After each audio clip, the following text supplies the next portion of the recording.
Hey guys, tonight we're going somewhere dark.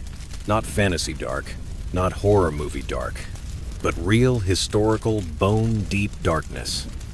The kind of darkness that seeps through doors, silences towns, and rewrites what it means to be alive. Tonight, we're walking back into the 1300s, into a world where the air changed, where the bells stopped ringing, where families disappeared between sunrise and sunset. Because tonight, we're talking about what life was actually like during the Black Death. Not just the statistics, not just 1/3 of Europe died and then move on. No, we're going into the houses, the markets, the churches. We're going to stand beside the doctor with the beaked mask. Sit with the child who doesn't understand why her parents won't wake up. Listen to the silence of a monastery emptied by disease. We're going to feel it, smell it, live it. Because what happened in the 14th century wasn't just a medical disaster. It was a psychological earthquake, a societal collapse. A moment when everything people trusted, faith, family, kings, science, crumbled. And yet, somehow, they kept going. So if you're lying in bed, or working late, or just looking for something to sink into for a while, this is for you. This is not just a story about the plague. This is a story about being human, when being human felt like a curse. Like, comment, and subscribe if you want more stories like this one, because this is just the beginning. Now, let's begin. It was October 1347. A ship drifted into the Sicilian port of Messina, not with glory, not with fanfare, but with sickness on its breath. It had come from the east, across the Mediterranean, wind-beaten and broken. The crew, what was left of them, lay slumped in the shadows. Some raved, some bled, and some had already stopped breathing. No one knew yet, but this wasn't just another sick ship. It was the beginning of something Europe had never seen before. The townspeople came down to the docks, as they always did. Ships meant goods, goods meant coin. But this time, the sailors didn't shout greetings, they didn't lower the ramp. No one came ashore. Except something did.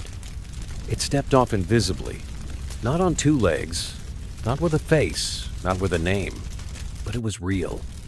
The plague had arrived. It didn't look like a monster, not yet. It looked like a sailor with a cough, a cook with a fever, a boy with a lump under his arm. But by the end of the week, the bells stopped ringing. Why? Because the bell ringer was dead, and the priest who replaced him, and the man who dug both graves. Within days, the city had changed. Streets once filled with shouting were quiet. Houses once filled with families were sealed from the inside. The smell of baking bread was gone, replaced by something sweeter, sicker death. And yet, no one outside Sicily knew what was coming.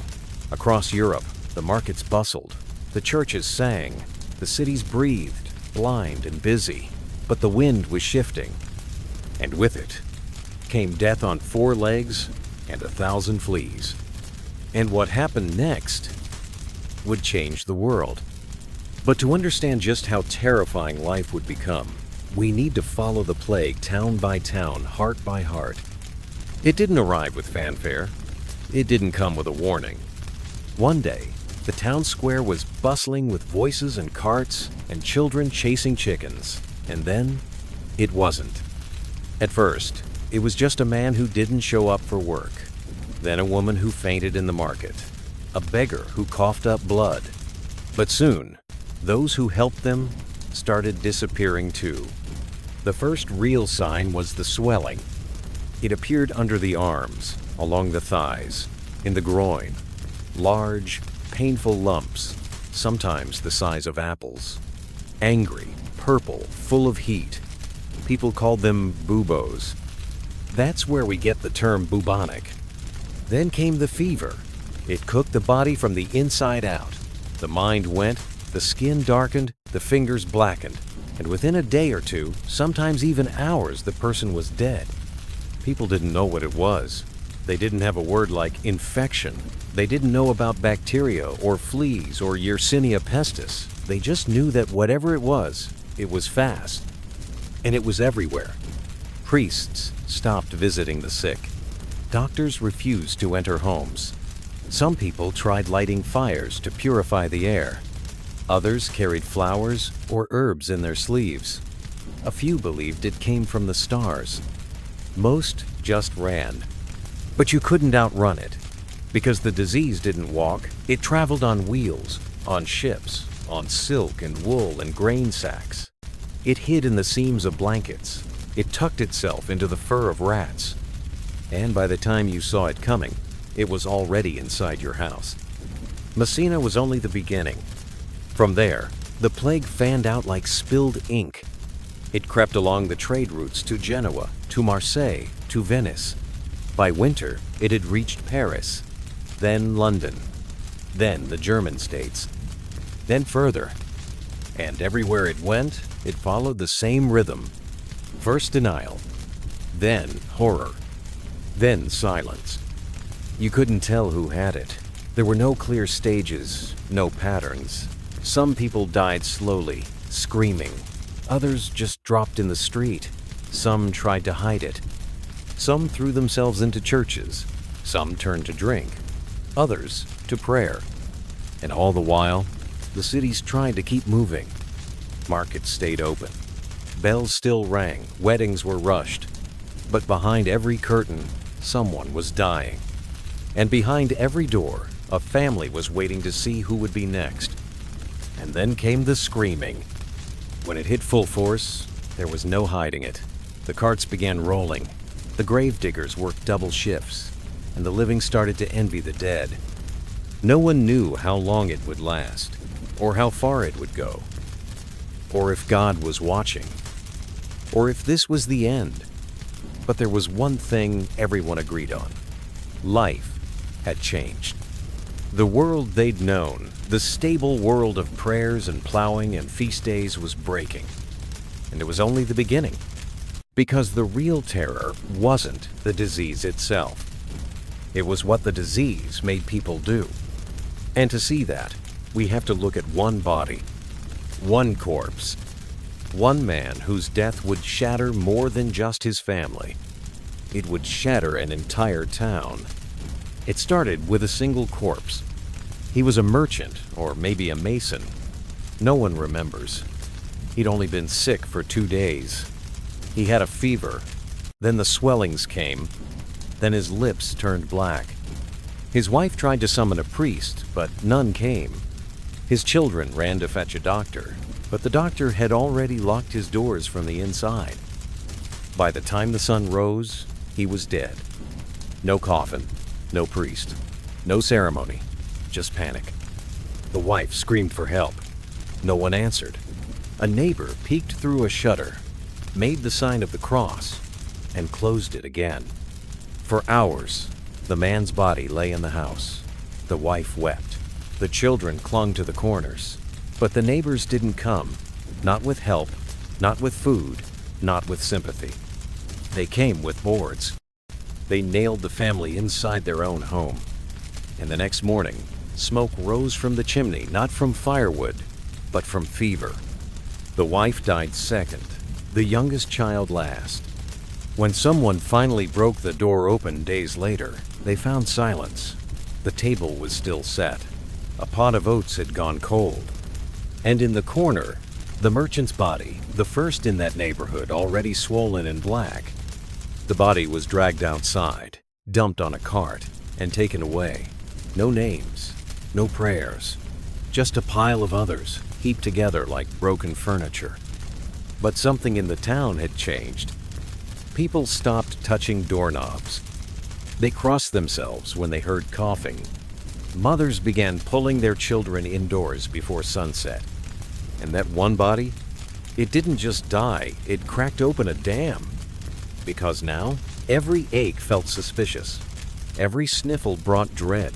Every neighbor became a possible death sentence. And once fear takes hold like that, it spreads faster than any disease. People started leaving food at doorsteps instead of knocking. Coins were left in vinegar to cleanse them before trading hands. Doors were painted with chalk, X for suspicion, black for confirmed, white crosses for mercy.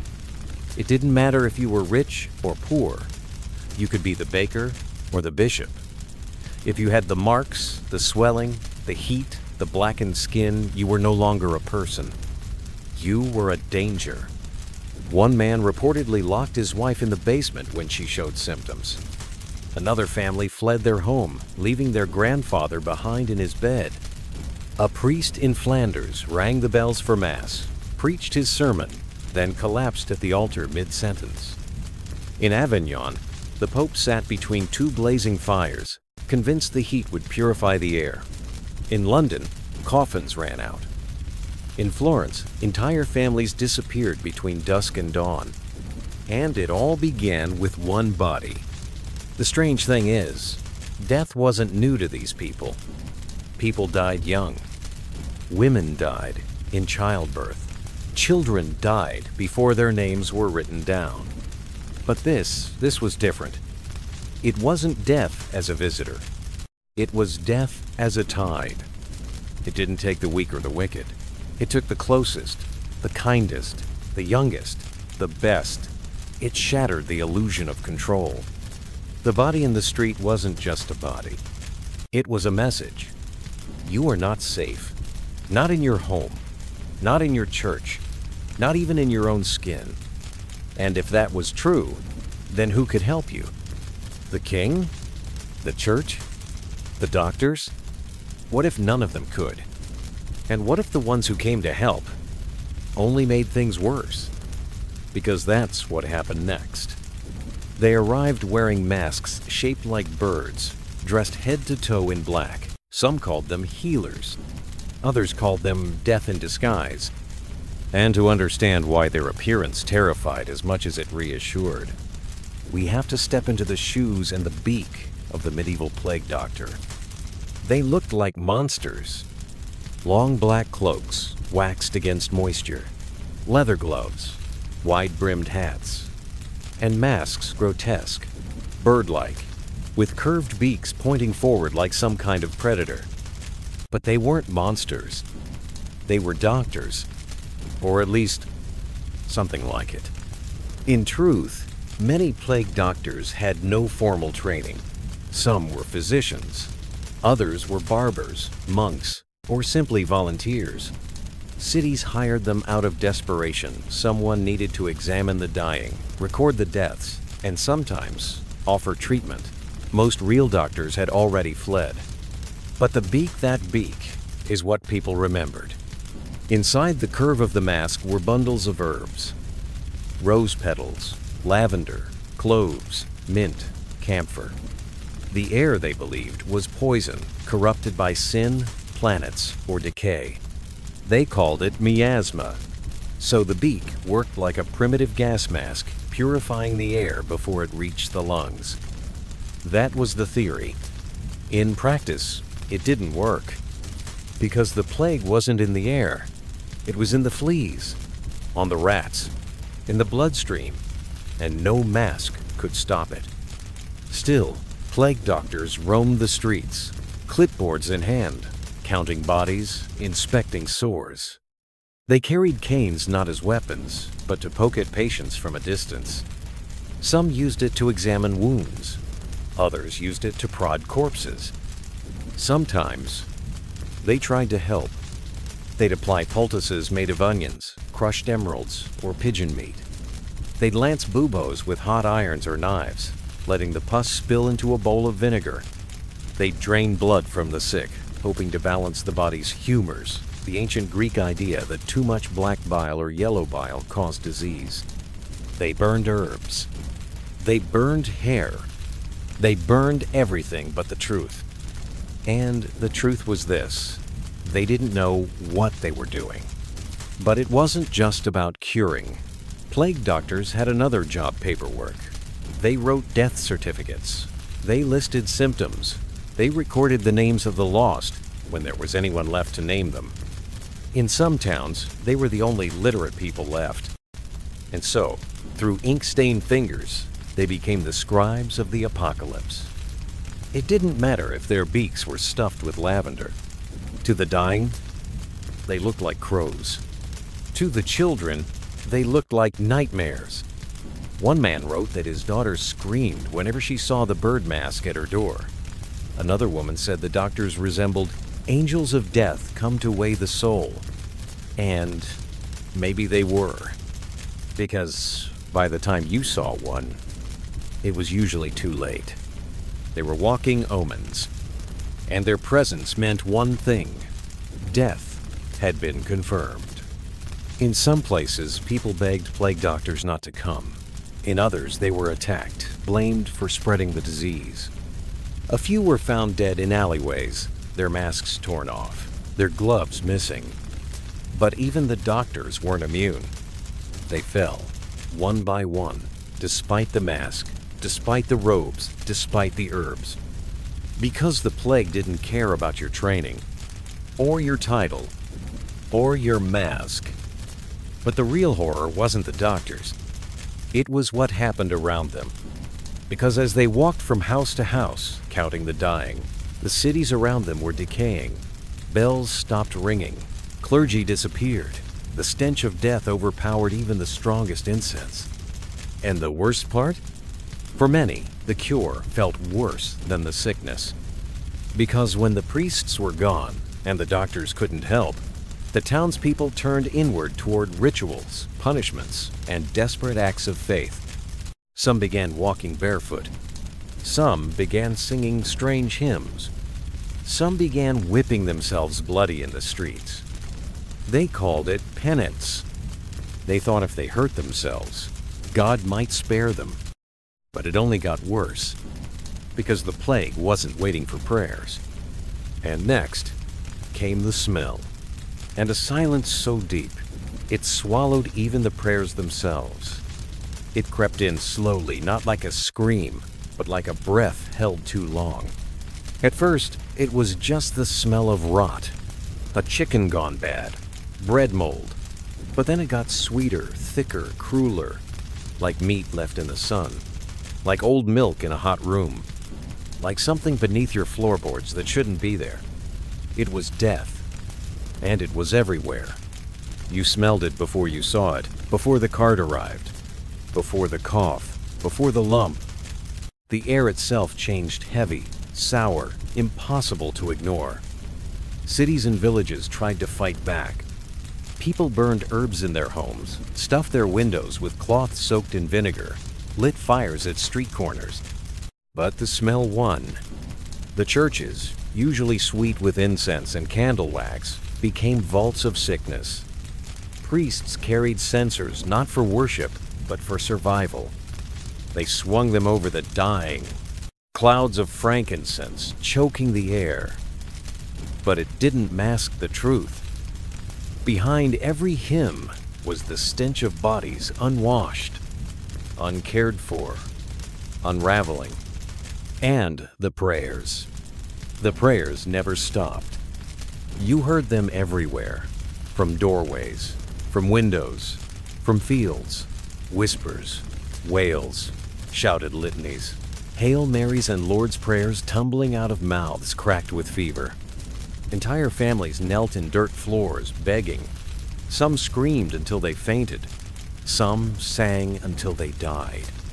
In monasteries, the monks chanted at first. They gathered in choirs, voices rising in unison against the tide. But as days passed, the choirs thinned. A voice here, a harmony lost there, until only one monk sang, alone, and then none. In cities, priests collapsed mid-mass. Confessions were shouted from windows. Communion was thrown through doors. Bells tolled day and night. But then, the bell ringers died, and the silence began. It wasn't the peaceful kind. It was the kind of silence that comes when everyone is listening for footsteps, for coughing, for the clatter of a cartwheel on cobblestone. A silence that made dogs howl and birds fall quiet. The plague changed how people talked. Neighbors stopped greeting each other. Families spoke only in whispers. Some stopped speaking at all. And when they did speak, it was often to the dead. A husband mumbling to his wife's body, a mother singing to her child's grave, a priest reciting last rites over a dozen corpses with the same dry chant, too exhausted to feel the words. One Italian wrote, "Men and women alike dropped dead in the streets, and others passed by and moved on." Another wrote, "I dared not open my mouth for fear death would enter. Even the rats made noise, skittering under floors, chewing through sacks, spilling fleas into the corners of homes where candles still burned, but no one lived to blow them out." But in the silence, some sounds remained. The creak of wooden wheels as death carts rolled through towns, the metallic ring of shovels digging trenches, the sobs of children too young to understand, the moaning of the sick, sharp, animal, unbearable. And over all of it, a low sound. A sound no one could explain. Not wind, not weather, something else. As if the earth itself was grieving. And perhaps it was. Because it wasn't just people who were dying. It was the structure of the world, the rhythm of days, the comfort of community, the illusion of control. The plague was not just a disease of the body. It was a disease of the soul. And when the prayers didn't work, and the incense ran out, and the silence grew heavier, people turned to something else. Something darker. They beat their own backs. They marched barefoot through snow. They cried out for mercy and blood at the same time. They were called the flagellants. And what they brought was terrifying. They marched in silence at first barefoot, in single file, hoods pulled low, ropes around their waists, eyes on the ground. Some carried crosses, others held whips. Behind them came the sound, not drums, not chants, but the wet crack of leather on skin. They were the flagellants. And they believed the plague was not a disease, it was punishment, divine, righteous, and deserved. The reasoning was simple. The world had sinned, so the world had to suffer. If the clergy had failed, if the doctors were powerless, then maybe, just maybe, the answer was pain. Not just enduring it, causing it, to yourself, publicly, ritually. So they walked from town to town, beating themselves. Men and women, young and old, hundreds, sometimes thousands. They whipped their backs until they bled. Some wept, some chanted, some fell to the ground, trembling. And then they stood up and kept going. They moved through the streets like ghosts. At each stop, they'd kneel in the town square and perform their penance. They'd sing hymns of guilt, recite prayers. Then begin the self-inflicted lashings. 40 lashes, one for each day of Christ's temptation.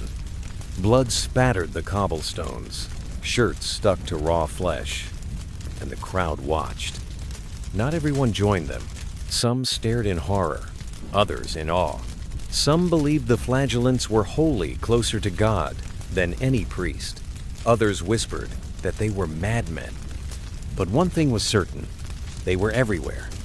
From Germany to France to the Low Countries, they crossed the continent like a second plague this one made, of sorrow, bone, and bleeding faith. And still, the plague raged on. Their whips didn't stop it. Their songs didn't stop it. Their suffering didn't stop it. Because the truth was, no one knew how to stop it. The medical ideas of the time were desperate, bizarre, and often deadly. Bleeding the patient to release bad humors was common. So was applying live chickens to buboes, or bathing in urine, or swallowing crushed gemstones. Physicians wore bright robes, carried sticks of aromatic herbs, and made predictions based on the stars. Astrologers blamed conjunctions of Mars and Jupiter. Others blamed earthquakes releasing poisoned air. Still others pointed to comets as omens. One remedy involved burning sulfur beneath a patient's bed. Another recommended drinking mercury. A few bold souls tried isolation, locking themselves in a single room with food for 40 days. That idea would stick. In Venice, a port city overwhelmed by sick ships, officials began experimenting. Incoming crews were made to wait first 30 days, then 40. They called it 40 giorni, 40 days. Quarantine. One of the few practices that actually helped, born not of science, but of caution.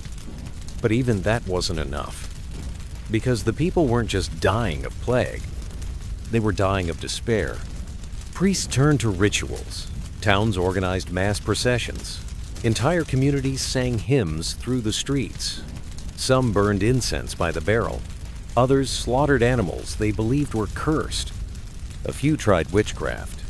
A few more turned to saints. Every new idea was a flickering candle in the dark.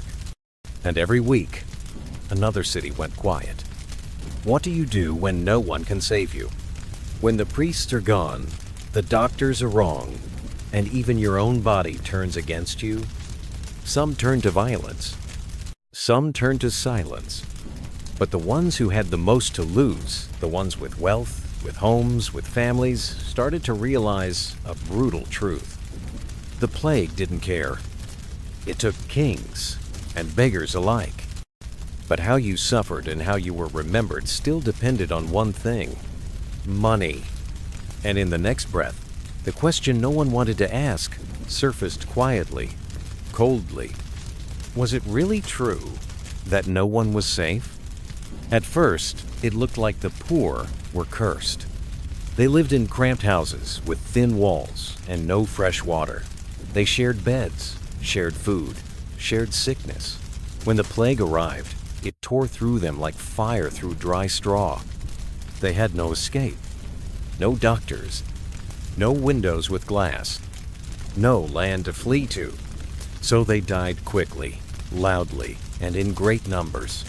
But then, something strange happened. The rich began dying too. Lords in their stone manors. Merchants behind locked gates. Clergy in ornate cathedrals. No one was safe.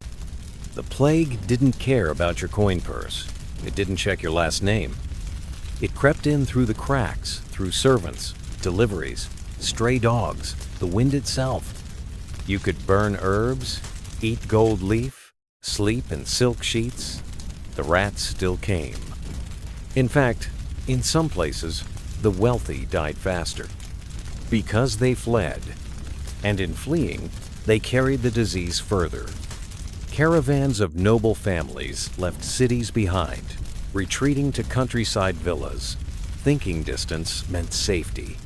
But they brought their servants, their cooks, their infected linens. And by the time they arrived, the sickness had already unpacked. Whole estates were infected before the wine was uncorked. Some rich townsfolk built walls around their homes, hired guards, and refused to let anyone in or out. Others created clean rooms with fresh straw and new clothes. Still others lived in total isolation, not touching anyone, even family, for months. And yet, they died too. One noble in France famously burned all his furniture and started over. He died within a week. A wealthy merchant in Florence paid priests triple to bless his house daily. He was buried in the street. A baron in England dismissed all his servants and locked himself in a tower. When they opened it months later, they found his bones and nothing else. Wealth couldn't buy immunity, but it could buy time. If you had money, you had option servants to send out, walls to build, food to store. You could buy medicines, even if they didn't work. You could hire plague doctors to treat only your household. You could buy space. And in a plague, space meant life. But for the poor, life narrowed. Houses shrank to a single room filled with sick bodies. Bread ran out. Clean water disappeared. Hospitals, if they existed, were full. Graveyards were too. There was no firewood, no linen, No light. Just the smell of the neighbor's body, rotting behind the wall. Some tried to work through it. Gravediggers were in high demand. So were carpenters, coffin makers, and night watchmen. But those jobs were death sentences, paid in pennies, and never paid for long. Others turned to prayer. Or theft. One woman was caught stealing coins off a dead man's eyes. She swore he had given her his blessing before he died. No one believed her, but no one punished her either. Because by then, punishment had lost its teeth. Even crime began to blur. In London, gangs looted homes marked with plague crosses. In Paris, abandoned estates were raided and resold. In some towns, sheriffs quit. Judges stopped showing up. The law fell silent, and the rats kept running. Still, some rich families managed to survive. They had fewer mouths to feed. They bribed the right guards. They owned land far from cities. But they paid a price too. Because the plague left no one unchanged. Even if you lived, you lost something. A child, a wife, a sense of safety. And then there was the guilt. Survivor's guilt wasn't a term they had, but they felt it. You could hear it in the letters, the confessions, the wills. Why me? Why not me? What did I do to deserve breath when others choked on theirs? One merchant wrote, "I count my wealth by tombstones now." And another added, "I used to fear dying poor. Now I only fear dying alone." But poverty wasn't the only horror. Because when survival is uncertain and fear is everywhere, even the strongest ties can snap. And the next horror wasn't economic. It was emotional. Because when you start to believe that no one is safe, you also start to believe that you must save yourself, even if it means abandoning everyone else. There's a specific kind of silence that follows betrayal. It doesn't roar, it doesn't crack, it just sits, cold, hollow, final. That was the silence left behind when someone closed the door and didn't come back. The plague didn't just kill people, it broke them. It turned mothers away from children, brothers away from sisters, priests away from their parishes, husbands away from their dying wives. Because fear, when it reaches a certain pitch, becomes louder than love. One chronicler in Florence wrote, "Fathers abandoned sons, wives abandoned husbands. One brother fled another. No one could be found to bury the dead for money or friendship." It wasn't cruelty. Not really. It was terror in its rawest form. To touch was to die. And so people stopped touching. In some towns, family members would leave food outside a sick room door, not as an act of kindness, but as a goodbye. In others, houses were boarded up from the outside, with entire families trapped inside, left to die together.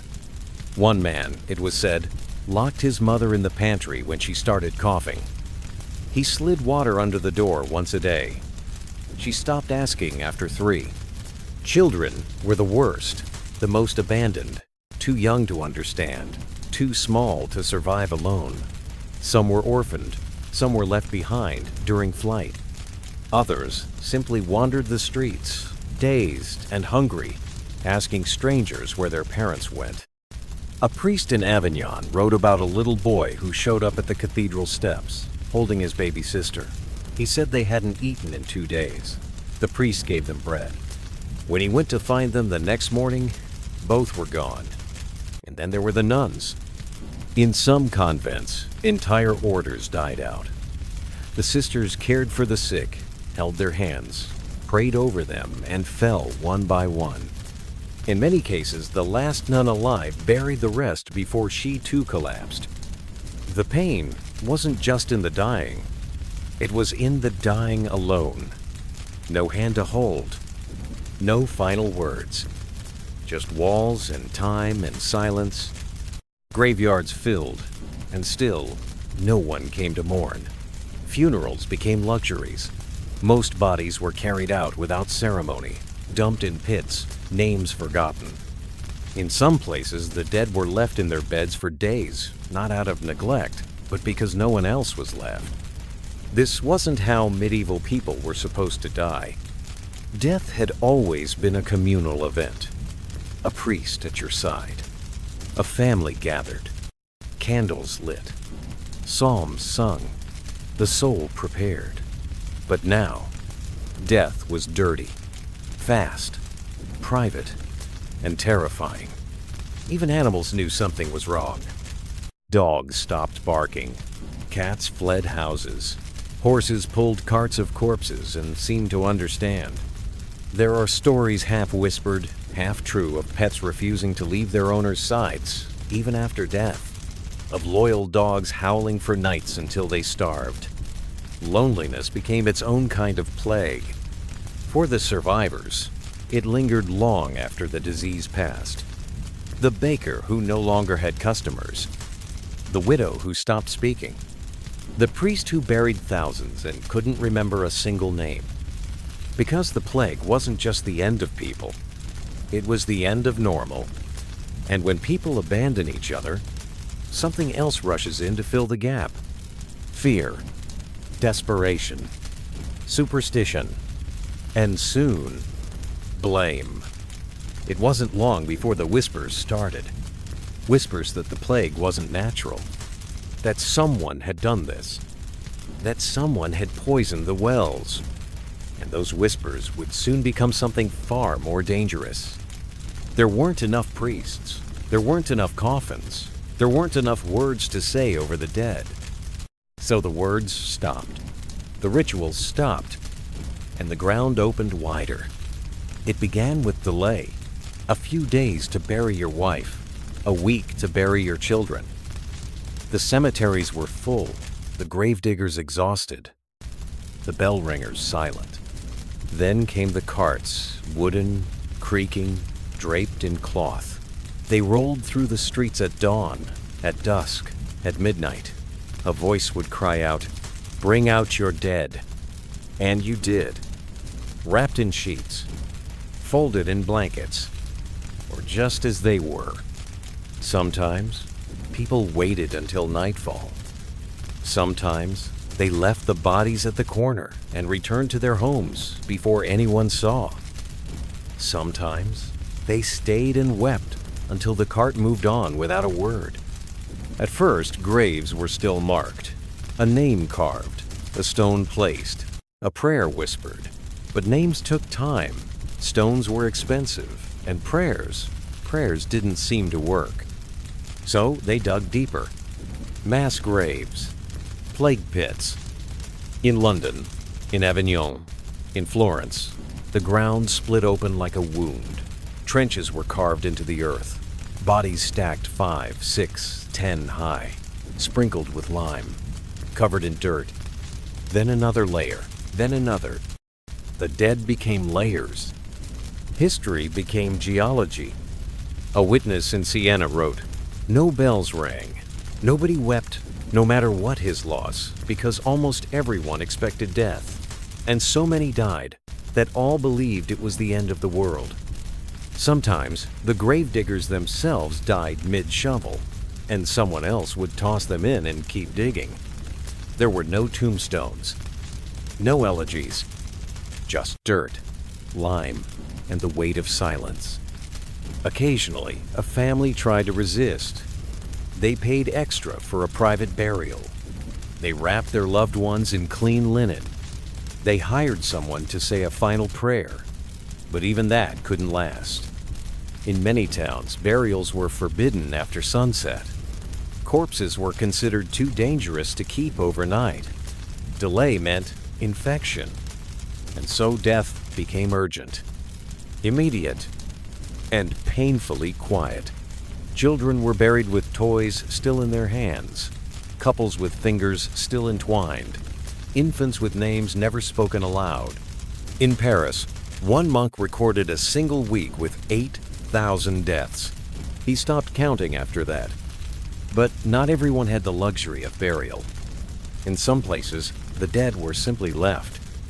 on the roadside, in abandoned homes, floating in canals. In parts of rural England, entire hamlets were found empty, furniture intact, food rotting on the hearth, and corpses still seated at the table. No one knew their names. No one ever would. In towns too small for pits, they burned the dead.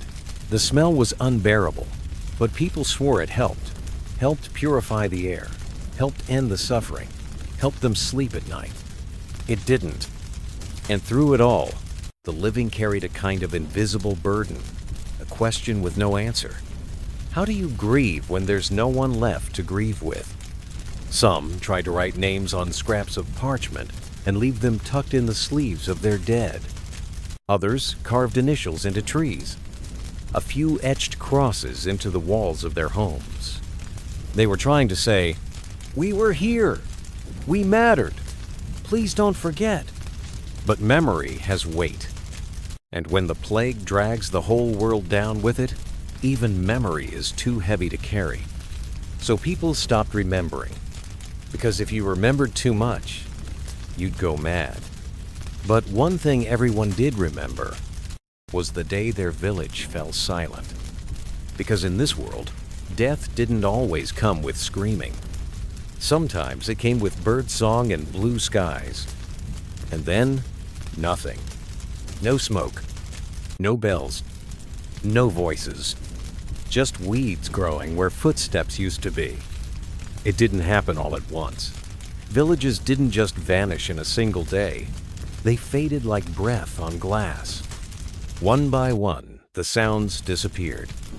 The clang of the blacksmith's hammer, the bleating of sheep, the laughter of children outside the chapel, gone.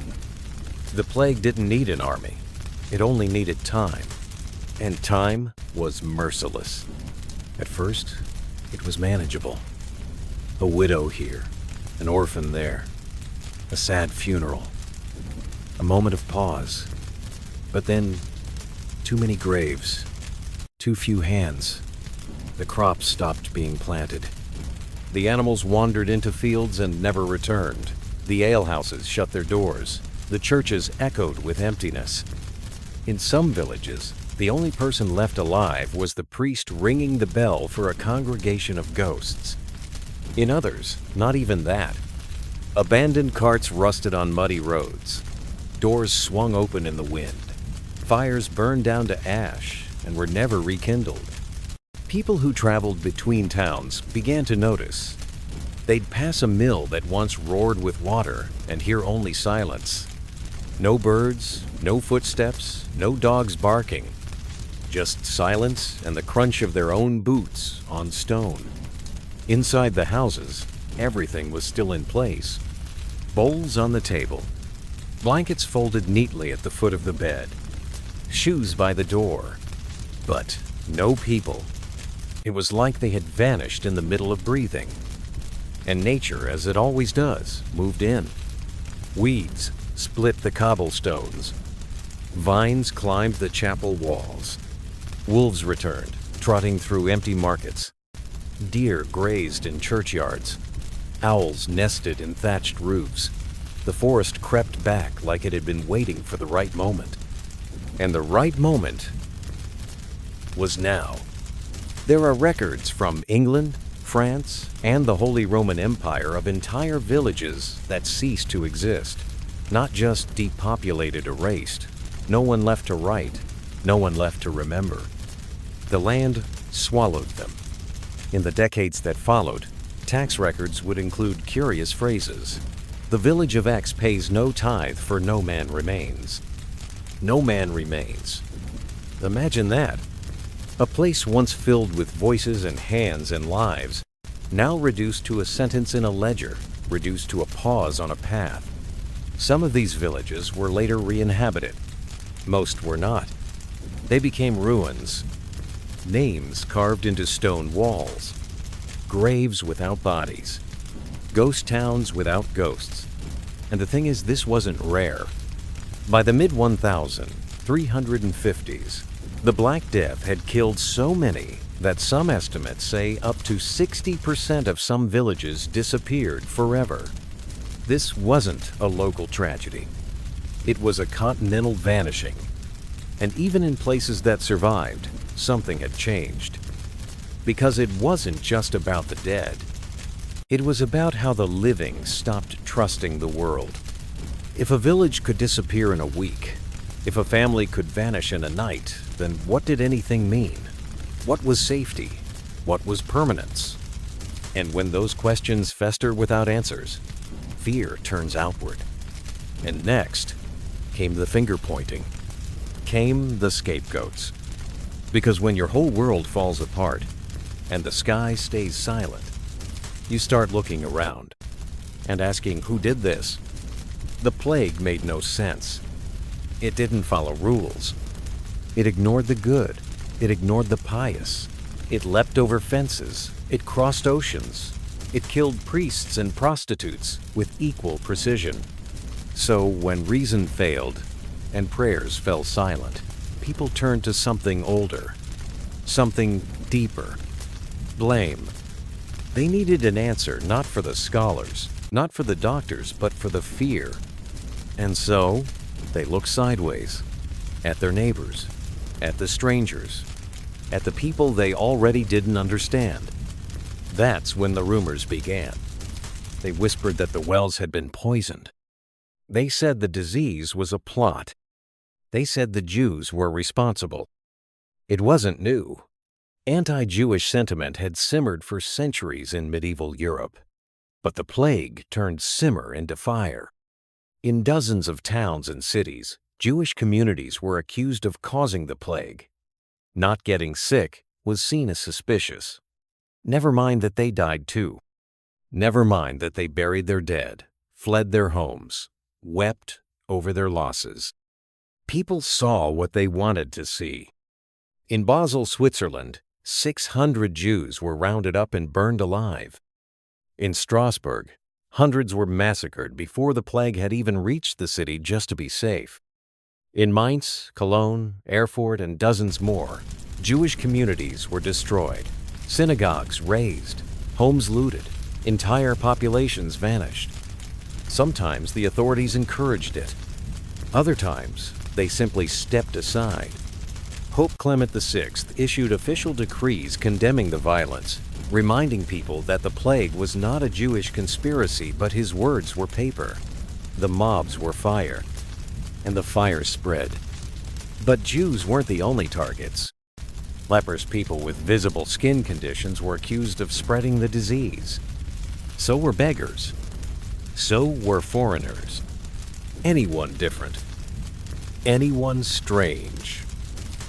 Anyone who didn't have power. In some towns, people accused witches. In others, they blamed sorcerers, women with herbal knowledge, or even midwives. A few claimed demons were loose, that Satan walked in the streets in a doctor's robe. In Germany, astrologers were consulted. In France, they examined eclipses. In England, some believed a comet had caused it all. Each answer created more fear, and each fear needed a face. The result was blood.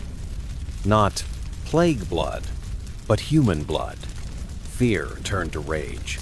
Rage turned to violence. And violence turned ordinary people into executioners. The irony? None of it worked. Burning a neighbor didn't stop the coughing. Blaming a foreigner didn't save your children. Hating someone else didn't cure the swelling under your arm. But it gave people something to do. It gave them control, or at least the illusion of it. And in a world without answers, illusions were valuable. Superstition filled the air like smoke. People wore amulets, drew protective circles, painted crosses on their doors. They whispered charms, carried bones of saints, hung sprigs of herbs from rafters. They read horoscopes, rubbed coins, avoided certain days of the week. It didn't matter if it worked.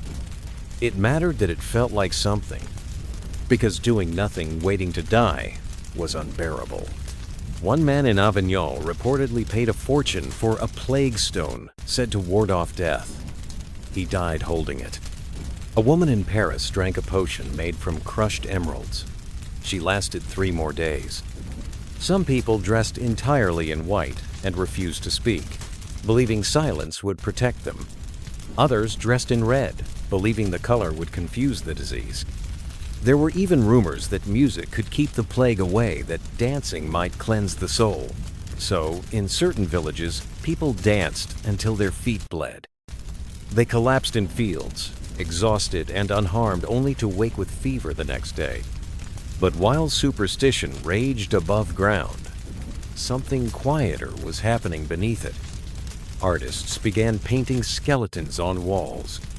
Priests began speaking of death not as punishment, but as a companion. A new figure began to appear in murals, on altars, in poems. Death not as a shadow, but as a partner. And soon, he would dance. Not just with the guilty, not just with the strange, but with everyone. It started in church murals. A skeleton holding hands with a merchant. A corpse in a crown dancing with a king. A bony figure leading a mother away from her child, not with violence, but with grace, with a smile. This was Dance Macabre, the dance of death. And it spread like the plague itself. From France to Germany to Italy, artists began painting the same thing. A great procession of the dead and the living, hand in hand, moving in a slow, inevitable rhythm.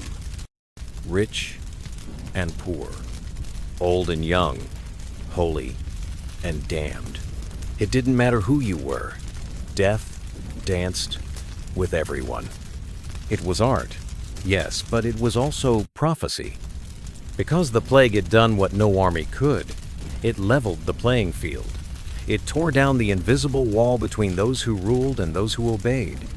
You could be a bishop, a shoemaker, a prince, a widow. In the eyes of death, you were the same. The Danse Macabre became more than a picture.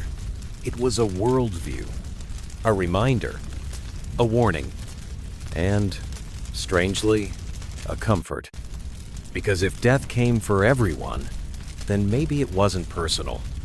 Maybe it wasn't punishment. Maybe it was just part of the music. Poets echoed the rhythm. One wrote, "As I am now, so shall you be.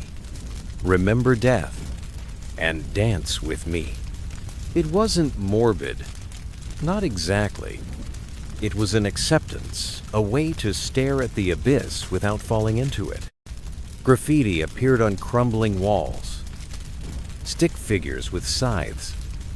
Poems etched into stone, initials beside crude skeletons. Some were prayers. Some were jokes. Some were simply marks that said, "I was here. I saw this. I survived."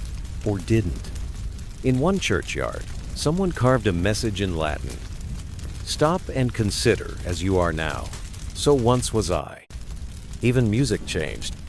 Chanting grew darker, slower. Lamentations replaced triumphs. People wrote songs that looped endlessly verses that cycled back to their beginnings, mimicking the endless spiral of life and loss. It wasn't meant to entertain. It was meant to remember. Even clothing shifted. People wore black not just for mourning, but for safety. Hoods were pulled low. Belts of rope or thorn symbolized penance. Some stitched skulls into their sleeves. Others wore bones around their necks. Fashion became a kind of ritual, and ritual became a kind of armor. Because when you live in a world that no longer makes sense, where children dig graves, where lovers never say goodbye, where bells toll so often they become background noise, you have to make your own meanings. The dance of death gave people a story they could understand. Not one of divine wrath, not one of random chaos, but of choreography. Everyone danced. Everyone died. But they did it together. And strangely, that thought soothed the fear. Because loneliness was worse than death. And if death came for everyone, then maybe no one was truly alone. Even the church leaned in. Paintings of the Last Judgment became more personal, less majestic. Christ stood not in judgment, but in sorrow. Saints wept. Angels stood silent. The afterlife was no longer distant and golden. It was urgent, fragile, already bleeding into the present.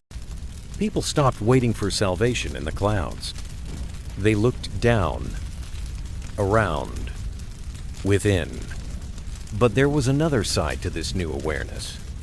Because if life could end tomorrow, if no priest, no doctor, no noble was safe, then what did that mean for the rules? For sin? For duty? For restraint? Because while some turned to prayer and ritual, others turned to something far more human. Pleasure, indulgence, defiance. There were stories whispered, half true, half imagined, of parties held in plague towns, of wine spilled on marble floors, of songs sung in candlelight by people who knew they wouldn't see morning. The logic was grim but simple. If death was coming anyway, why die clean? And that conflict between surrender and celebration, fear and ecstasy would shape the world that came after. But first, the church would have to reckon with its silence, its absence, its failure, and that reckoning was just beginning. For centuries, the church had been the unshakable heart of Europe, the voice in times of doubt, the light in the dark. Its spires reached toward heaven. Its bells called the faithful. Its rituals framed every stage of life, from birth to marriage to burial. But during the Black Death, the bells stopped ringing. Not because people lost faith, but because the bell ringers were dead. At first, the faithful gathered as always. They prayed harder. They confessed more often. They donated to the poor. They lit candles that burned day and night. Monks fasted. Nuns tended to the sick. Priests offered last rites until they dropped from exhaustion. But then, something changed. The priests stopped showing up. Not all, but many. Some fled, others hid. Others died so quickly there was no one to replace them. In some parishes, entire clerical staffs vanished in a single week. Monasteries emptied, cathedrals stood dark, confessionals sat vacant. And the people noticed. Because if the church was the body of Christ, then that body was bleeding. Some bishops tried to maintain order. They authorized mass burials. They wrote circulars, insisting the plague was a test of faith. They begged clergy to stay and serve. But fear speaks louder than duty. And so, in many places, the church went silent. It wasn't just the absence of priests, it was the absence of answers. For generations, the church had claimed to understand suffering, to offer reasons for hardship. But the plague shattered those explanations. How could a just God kill a newborn in his crib? How could sin explain the death of a nun who spent her life serving others? Where was mercy? Where was meaning? Some people clung harder to their faith.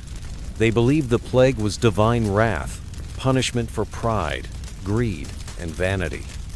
They scourged themselves, burned luxuries, vowed lives of poverty.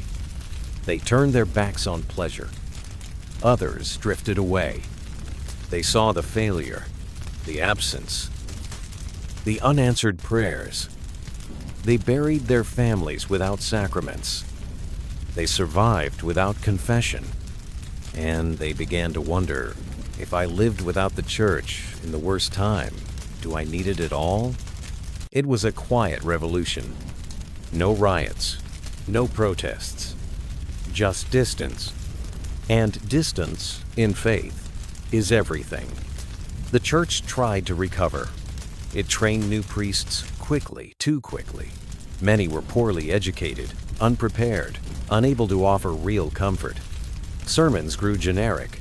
Rituals lost their weight. In some towns, priests charged extra for last rites because demand was high. and survival wasn't free. People noticed that too. Corruption, indifference, weakness. It didn't kill the church, but it cracked the walls. In Florence, in Avignon, in Prague, quiet records began to appear of people skipping Mass, of altars unattended, of faith being carried not in cathedrals, but in private whispers. And in that void, new questions took root. If the church could fail, what else could? If power could vanish overnight, what else was fragile? And if this world could change so completely in just a few years, what might the next world look like? It would take decades, even centuries, for those questions to bloom. But they began here, in empty pews, in silent choirs, in the long pause between prayer and death. Because when your shepherds run, and your candles go out, and your saints fall silent, you start to look elsewhere for light. And sometimes you find it, not in heaven, but in the mirror. When the plague began, the world was a pyramid. Kings ruled at the top, bishops and nobles below, merchants further down, and at the base, peasants, serfs, the nameless many. It had always been that way, unquestioned, unshaken, until the deaths started stacking. Because the Black Death didn't just take lives, it took the structure. Entire towns lost their butchers, bakers, scribes. Estates had no heirs. Manors had no servants. Fields had no hands. The pyramid began to crumble, not from war or rebellion, but from silence. Too many dead, too few left behind. In England, France, and beyond, something remarkable happened. Workers began to demand better wages, not out of ideology, out of necessity. Because suddenly, their labor mattered more than ever. You want your field harvested? Pay me double. You want bread tomorrow? Give me your silver. And if you don't, someone else will. Because there were fewer of everyone now. In 1349, England passed the Ordinance of Laborers, trying to freeze wages to pre-plague levels. It didn't work. People ignored it. Landowners begged for hands. Serfs left their lords in search of better offers. Some bought their freedom outright, something unthinkable just years before. The feudal system didn't collapse overnight, but it cracked. In places like Florence and Paris, merchants, not nobles, rose to power. They built networks, counted profits, and built homes taller than any knight's hall. Wealth shifted from land to trade, from birthright to skill. Cities grew. So did ambition. The plague had thinned the population, but in doing so, it fed a fire. Survivors wanted more land, more security, more say. They had stared into the abyss and come out the other side. Some called it selfish. Others called it survival. And something else began to rise from the ashes. Art. In the generations after the Black Death, artists started painting with new boldness. Writers began questioning old truths. Thinkers looked beyond scripture toward nature, toward man, toward reason. You can draw a line, a jagged, blood-stained line from the Black Death to the Renaissance. Because once the church faltered, once the noble houses emptied, once the pyramid cracked, people began to ask, what if we built something different? Not ruled by fear, not bound by blood, but shaped by thought, by skill, by us. The seeds were small. A book here, a painting there, but they took root, and they grew.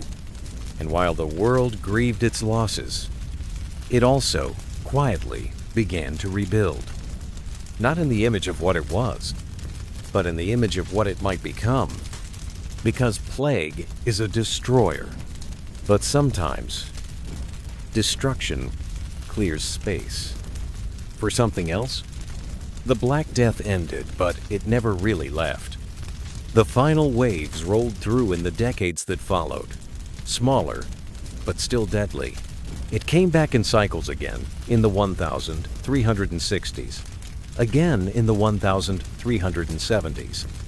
In some towns, children died before their parents could teach them what death had meant. But eventually, the bodies stopped piling. The carts stopped rolling. The pits stopped being dug. And Europe exhaled. The population would take over 150 years to recover. Villages would remain abandoned for centuries. Some never returned. But the survivors? They walked into a different world. A world where everything felt thinner, stranger, more fragile, but also more open. Because something had shifted, not just in the fields, or the markets, or the churches, but in the soul of Europe. The world before the plague had been thick with certainty. Kings ruled by divine right. Priests spoke for God. The poor stayed poor. And that was simply how it was. But the plague had erased those lines, not with ink, but with blood. And in the wake of that silence, new voices emerged. Writers who chronicled not glory, but grief. Painters who no longer idealized saints, but depicted suffering. Scientists who stopped asking how heaven moved and started asking how the body worked. Because death had come down from the clouds, and it had taught everyone to look closer. Even language changed. The word plague became a metaphor, a shadow, a warning.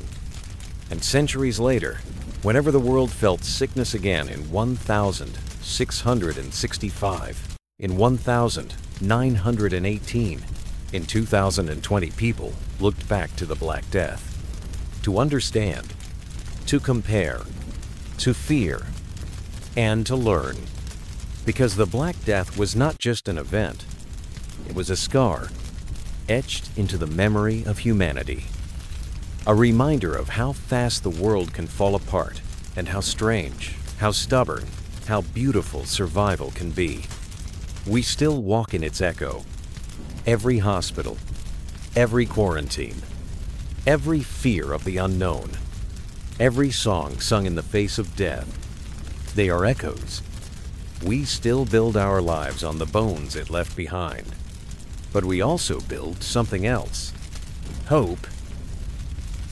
Long after the graves had been filled, the stories remain. You could hear them in hushed conversations by the hearth, in grandmother's warnings whispered at dusk, in woodcuts passed from village to village, in church murals still fading on ancient walls. They weren't always true, but they were always remembered. Stories of a man who wandered alone for years after losing his family and never spoke again. Of a woman who buried all 5 of her children with her own hands, then disappeared into the forest. Of monks who sang their final chant together, knowing none of them would live to hear the echo. Legends of towns that vanished, not burned, not sacked, simply gone. Fields left with food still growing, candles still lit, chairs pulled back from tables. People believed these places were cursed, that the plague still lingered in the stones, that if you entered, you wouldn't leave. Some said you could still hear weeping in the wind. Others claimed to see ghostly figures walking the old roads at dawn, not haunting, just remembering. Because trauma, when it's great enough, doesn't stay in the past. It becomes a part of the land, a part of the people, and the survivors, those who carried the memories, passed them down. Sometimes in words, sometimes in silence. A certain look, a prayer said too quickly, a well never used again. A child not named after a dead sibling because the memory was too sharp. Even centuries later, during new outbreaks, people would remember the great mortality, not just in facts, but in feeling. In the sudden quiet when a cough was heard. In the glance exchanged when the church bells rang too often. In the way people turned to look when a stranger walked into town. The plague left more than bones behind. It left a shadow in the collective memory of Europe. And that shadow still stretches over us.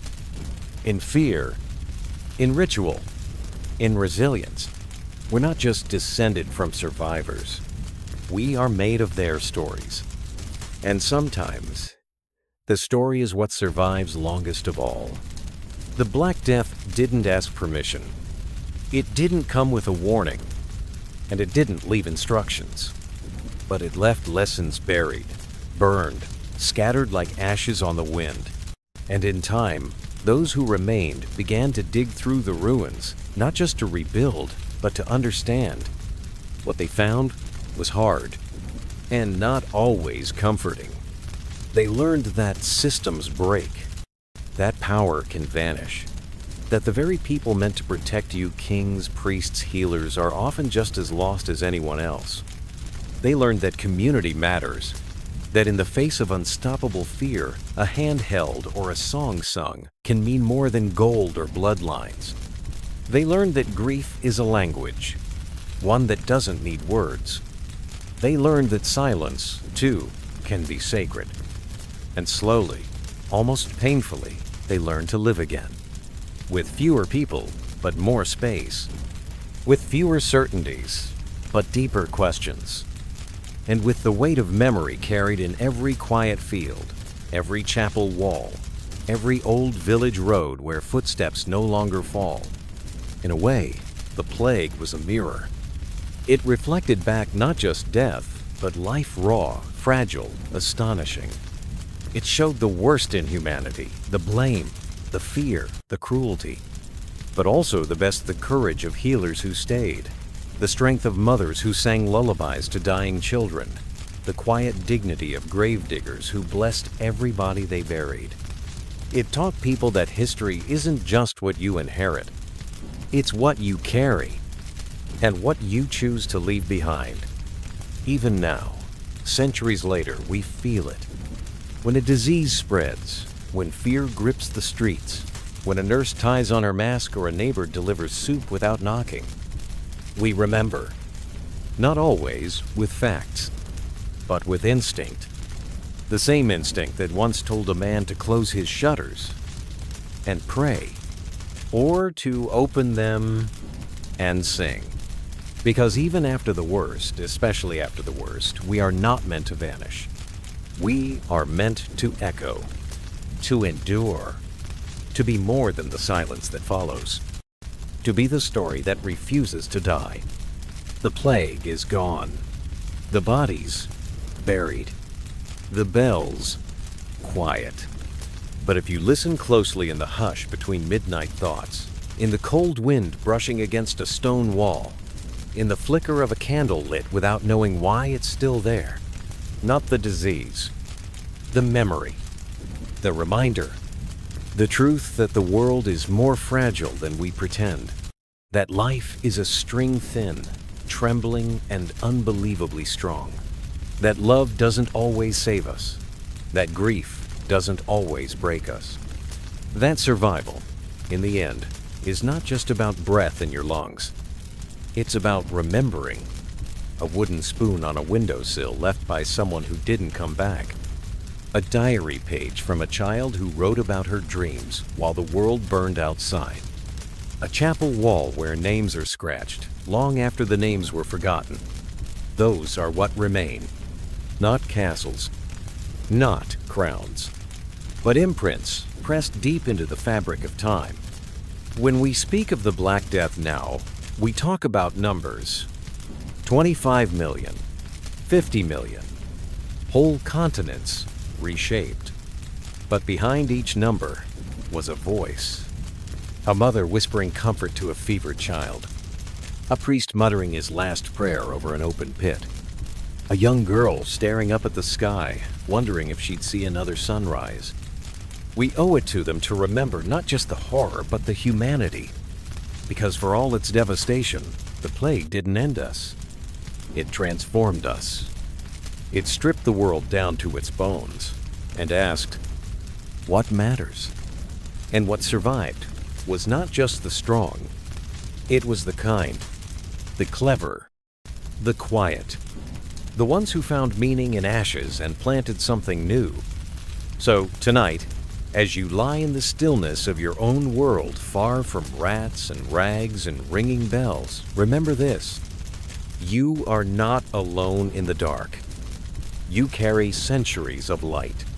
And somewhere, deep in time, a voice is still whispering. We endured. Most of the dead left no voice behind. But a few did. And many who survived were children too young to fully understand what they saw, yet old enough to never forget. They grew up differently, raised by silence, raised by grief, raised by stories. Imagine being 5 years old, watching your parents carried away on a cart, their faces wrapped in cloth. No funeral, no goodbyes, just the dull creak of wheels and the smell of lime in the morning air. Imagine not asking questions because there was no one left to answer. Those children became the next generation, and they remembered everything. They remembered empty villages where flowers still bloomed. They remembered the priest who stayed, and the neighbors who ran. They remembered what it meant to grow up in a world where laughter was rare, food uncertain, and the future unwritten. Some turned inward. They became monks, scholars, poets, people drawn to memory and meaning. Others turned outward. They questioned the church. They questioned the old ways. They pushed boundaries, scientific, social, spiritual, because they had seen the old world fall apart. And they weren't about to rebuild it exactly the same. You can trace their influence in the margins of early Renaissance books, tiny notes scribbled by former children of the plague. You can see it in paintings where death is not hidden, but centered.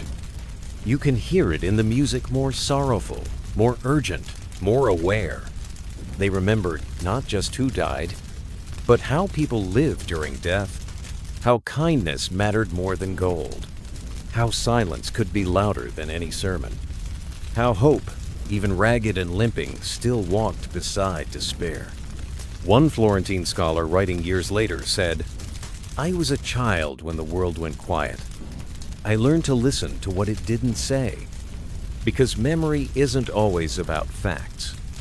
Sometimes it's about atmosphere, about the way the air changes when a door shuts and doesn't open again, about the taste of bread shared when there isn't enough, about the way your mother looked at you just once before she coughed."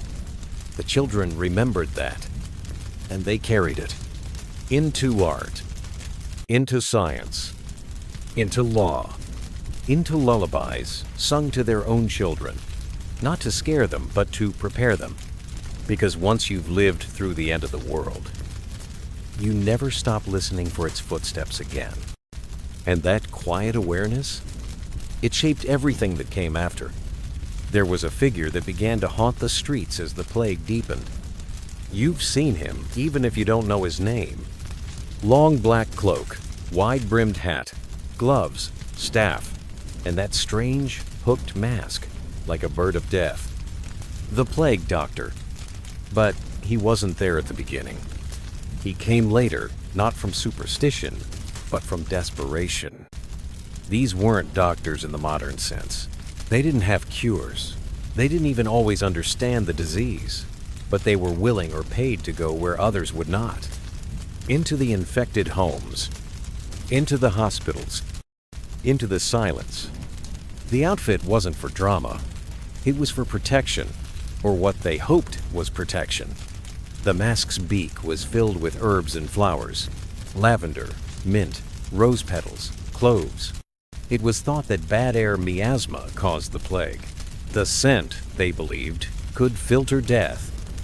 The cloak was waxed to resist disease, the gloves to avoid contact, the staff to poke and prod from a distance, and sometimes to keep desperate patients at bay.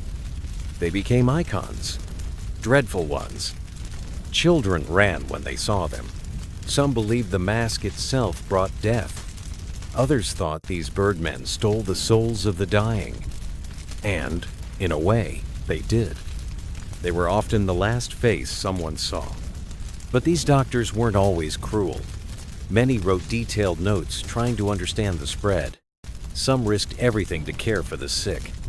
Others tried to stop the violence against scapegoats, pleading for reason. And still, most of them died. Because herbs couldn't stop a flea. Because masks couldn't block despair. Because courage has its cost. Over time, the plague doctor became a symbol not just of medicine, but of the thin line between hope and horror, between science and superstition, between trying and failing. Even centuries later, his image endures. Not because he cured anything, but because he tried. He walked into the belly of the beast, carrying only his scent pouch and his humanity. And sometimes, in the darkest chapters of history, that is enough. To walk in when everyone else walks out.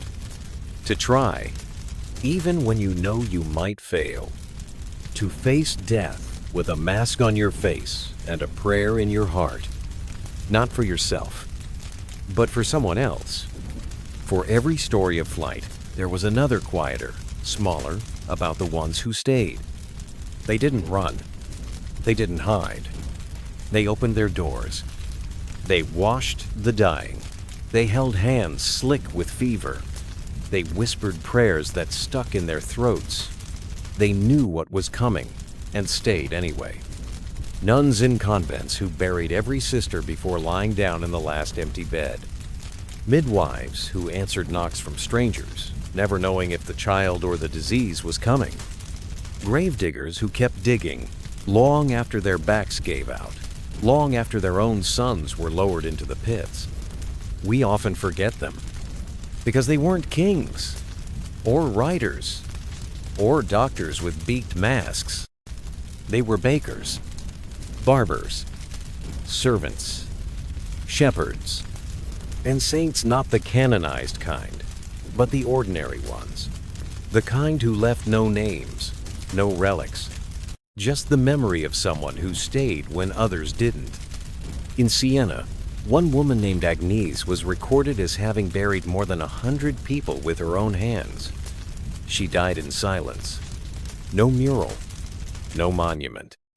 In Avignon, entire groups of clergy signed agreements to care for plague victims together, knowing none would likely survive.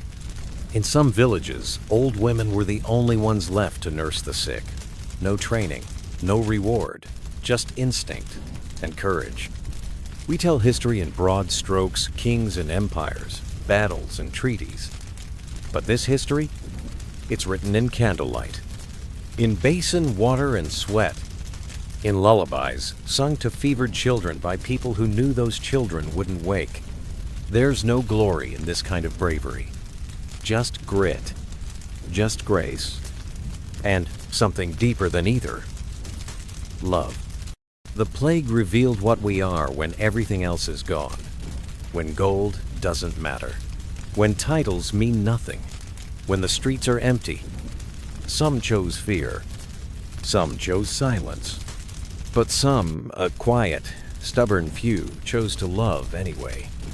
Not because they thought it would save them, but because it was the right thing to do. They are not in the history books, but they are why we have history at all. When the air changed, there was no trumpet blast, no final count, no voice from the heavens saying, "It's over." One day, the cart simply rolled less often. The bells rang slower. The grave pits stayed closed. And people began to notice that the air, the very air, smelled different, lighter, like it had forgotten the weight it had been carrying. It wasn't celebration, it was confusion. Because when death had been constant for so long, its absence felt like another kind of ghost. There were no parades, no feasts, only questions. What now? Who's left? And why?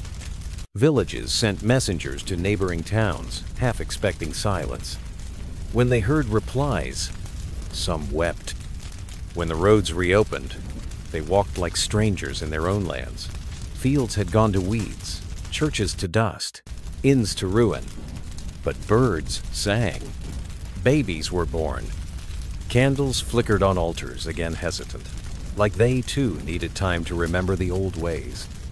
And slowly, terribly, beautifully, life returned. But not the same life. People treated each other differently. Sometimes better, sometimes worse. Some communities grew tighter, more compassionate. They shared more, sang louder, worked together to fill the holes death had left. Others became guarded, suspicious, hardened by grief, as if joy were a risk they couldn't afford again. Many survivors spoke of a strange guilt for living, for laughing, for still breathing, when so many others did not. It was the guilt of memory and of movement, because while the dead stayed still, the living had no choice but to keep going. And they did. They rebuilt homes, not just with stones, but with stories. They planted not just crops, but hope. They named their children after the ones they lost. And for a while, they flinched every time someone coughed. But they also danced. They told jokes. They fell in love again. Because if the plague had taught anything, it was this: life is not guaranteed. And that, perhaps, is what makes it precious. The smell of tomorrow. It's hard to describe what rebirth smells like, but survivors tried. They wrote of fresh earth turned not for graves, but for gardens. They wrote of rain clean, sweet, not soaked with ash. They wrote of bread warm again after years of cold ovens, and of wood smoke not from pyres, but from hearths. It was subtle, this new world, not a revolution, but a return, though not to what was, never again to what was. The children who had survived began to grow. They learned to walk among ruins. They asked about the empty chairs and the faded names and the stone crosses in fields where no churches stood. And the elders answered as best they could, with honesty, with silence, with stories. Some stories were softened, others were never told, but all of them carried the same truth. We are here because someone loved us enough to keep going. That was the new inheritance. Not land, not gold, but endurance and imagination. A mother teaching her daughter to read, because now books felt urgent. A farmer trying new methods, because the old ways had died with the old world. A painter adding color again carefully, defiantly. People found meaning in small things. A spoon passed down, a lullaby hummed from memory, a smile from a stranger, as if to say, "Yes, I see you. We're both still here." The world didn't forget the plague. It carried it like a scar, sometimes visible, sometimes not. And even centuries later, when the wind blew through certain valleys, or the church bells rang at odd times, or a painting caught someone staring back from the past, people remembered, not in fear, but in awe, because what came after wasn't just survival. It was something deeper, a smell, a feeling, a quiet knowing that tomorrow always returns, even when you think it won't. Some things don't get written down. They get carried. In posture, in lullabies, in the way a village gathers during illness, food quietly left at doorsteps, candles lit in windows, doors knocked without asking. You won't find these memories in books, but they're there, in the body, in the blood, because trauma doesn't always speak. Sometimes it simply echoes across time, across generations. Historians can tell you how many died, But they can't count how many dreams were changed. How many children learned to sleep with one ear listening? How many hands gripped each other tighter every time someone coughed? The Black Death left more than graves. It left instincts. Somewhere deep in your nervous system, you know what it feels like to lose too much, too fast. You don't remember the plague, not in words, but your ancestors did, and their fears became your reflexes.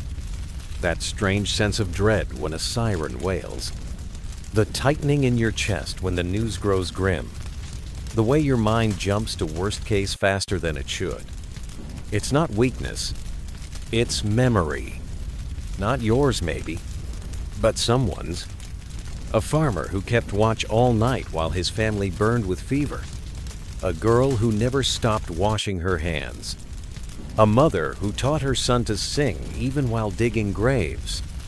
They live in you, not as ghosts, as instructions. And maybe that's the deepest legacy of all, that the dead didn't leave us with nothing. They left us with a map, not one drawn in ink, but in feeling, in fire, in bone. And every time we carry on, every time we hope, or love, or build something new in a broken place, we follow that map, without even knowing. There was never an exact number, no final list, no universal ledger. The death counts varied from chronicler to chronicler, from kingdom to kingdom. Some said 1/3 of Europe, others said half. In places, it was worse. Small villages wiped out. Noble houses ended. Whole family trees gone, with no branches left to grow. But what mattered wasn't the number. It was the silence it left behind. It echoed through empty churches, through schools that never reopened, through songs that were never sung again. Even centuries later, people kept trying to count, as if numbers could tame grief, as if math could measure absence. But absence isn't a statistic. It's a feeling. It's the name no one carries anymore. The recipe no one remembers. The grave with no marker. The face fading from a painting. Still, people kept counting, because we always do. Because we're desperate to frame the unthinkable, to make sense of the senseless. But the Black Death wasn't meant to be understood. It was meant to be endured and remembered. And remembered it was not just in ledgers and laws, but in lullabies and loaves, in the shape of cities, in the pauses between prayers. It changed art. It changed power. It changed love. Because after the plague, love had to be different, more urgent, more fragile, more sacred. After the plague, time itself felt different, faster, sharper, unpromised. And maybe that's the only toll that matters. The knowledge that nothing is guaranteed. Not tomorrow, not each other, not even the world. But if we know that and still choose to sing, to hold hands, to build, to forgive, to hope, then maybe the plague didn't just end lives. Maybe it also taught us how to live. No one knew the exact moment the plague ended. There was no trumpet, no decree, no sudden clearing of skies. Just a breath, a long, slow breath. After years of holding it, you could feel it more than see it in the quiet relief of unburned candles, in the laughter that came back awkward and strange, like a song half remembered. People didn't say, "It's over." They said things like, "There haven't been any deaths this week. The baker reopened. The priest came back." And still, no one fully believed it.